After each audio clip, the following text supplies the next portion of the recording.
Well, in fact, it means that positioning is a function of the importance of your company to the customer, your product or service to the customer, and the difference between you and your competition.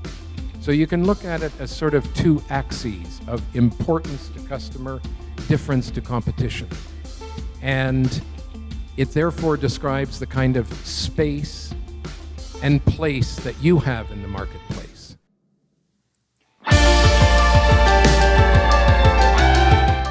So the simplest definition I've ever found, and I always use about brand and branding, is that it is everything that you as consumers or customers think and feel about a company, its business, its services, its products. Everything that you think and feel. It is not, just like marketing is not advertising, misnomer that way, brand is not the logo. Brand is not just the visual representations of the company. It's everything.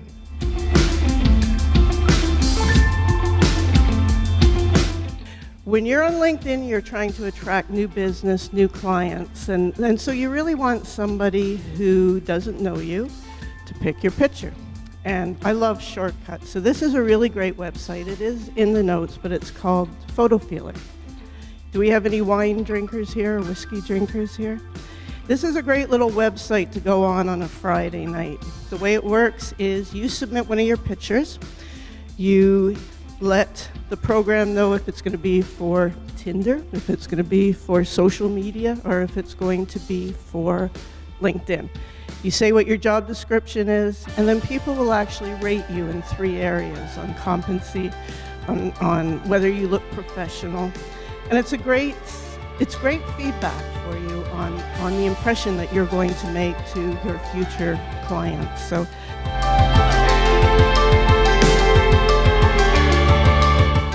The third thing I also wanted to mention, if you have your own business, create a business page. LinkedIn allows you to create a business page on. It's great for just doing that overview on what your business is. And it helps if people are searching for your particular industry, because you might not have the information they're looking in your title because it's so limited to the amount of characters you can use. But in your actual business, you can do a broader description.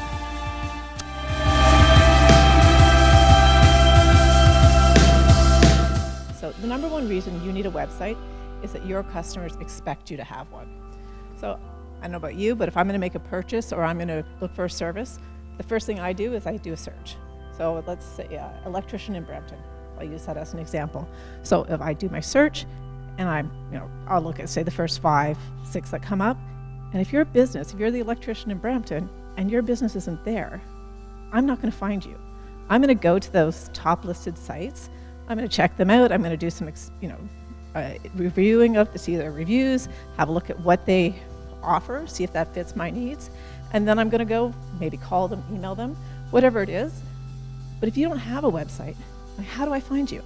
It's no longer are we the days of the yellow pages where you'd open it up to whatever service or product you're looking for and look at your list and kind of go, okay, I'm going to try that one, unless you got a reference from somebody else or recommendation from somebody else.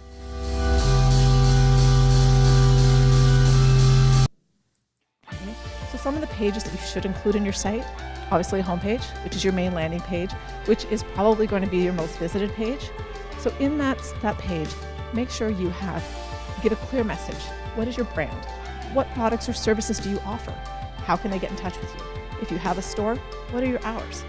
Make it easy, make it clear and precise and easily accessible by the person visiting your site. That would be your homepage. You want to have a products and services section. And that can be one page, depending on how many products or services you have. It may be multiple pages. That really depends on your business. You want to have an about page.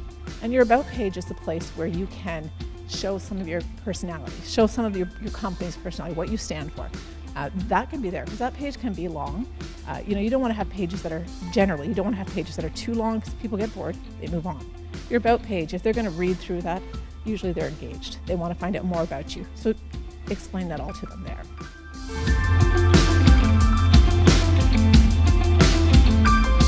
First thing I want to mention about that is has to do with relationship building, because what's important to remember, in my view, and whenever I've worked with people on this, the best results come when you treat that relationship as a two-way street.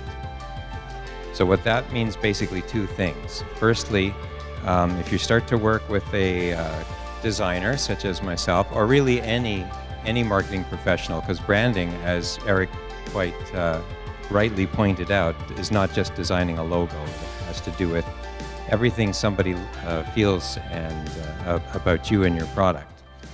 So it could be a designer, it could be somebody else, but the point is, don't try to do everything yourself. Don't try to micromanage and take things into your own hands and decide, oh, well, you know, I really like green, so it's got to be green, and I really think you should have a picture of a horse and buggy on this logo, and I think, et cetera, et cetera. You're not getting your full value from a professional if you take things more into your own hands. The other end of the spectrum is, don't leave everything up to the marketing professional to make all those decisions, because you are the one that knows the most about your business. You know the most about your clientele, your potential markets, your product, and as such, you have to bring that to the table and make sure that the person that you're working with has all the tools that they need to do the best job possible.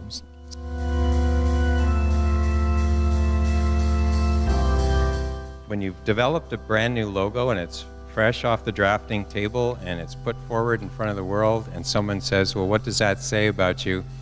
The answer is nothing. It says absolutely nothing, because it hasn't been around enough to actually create any kind of identity for you.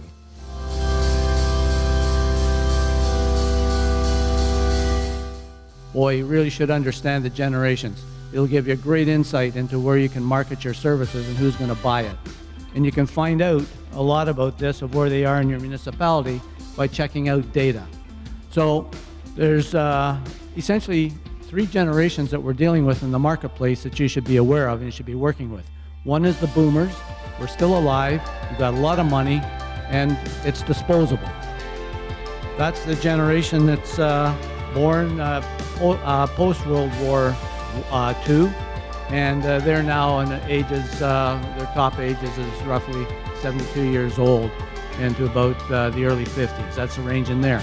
These are the group that are passing into retirement now, and they're the ones that you can expect to have doing business with on, let's say, if you're a tourist company, or you're a house cleaning industry, where perhaps folks like this would like someone to come and take care of their property, landscapers and so on. You should know where the boomers are. The other generation is the Gen X's, which I see a lot of Gen X's here tonight. I only see a couple of Gen Y's, but the Gen Xers are ages in the ages 42 to 53, and there's the Ys that are 23 to 41. There's more Ys in here than I expected. I can see some of you just by your appearances. And then there's the one that's quickly following, which is the iGens. They're the innovative generation.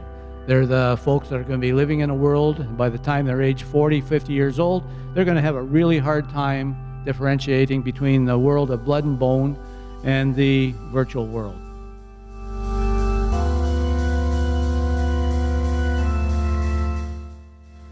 So when it comes to data, the big data, so what do you want to know? You want to know who they are. You want to know what's their nature, what they like. Remember that people, boomers, they'll relate to information that a Gen X or Gen I will not, Gen Y will not. We remember the generations that were before us, very conservative, very, very conservative. So that means that we were told not to leave any food on our plates. We were told not to be careless with our money. So when you're catering to a population like that, the language that you use in your marketing has to reflect that. If you're not reflecting the language of the generations that you're catering to, you're not going to be able to do much in terms of sales of your product or service.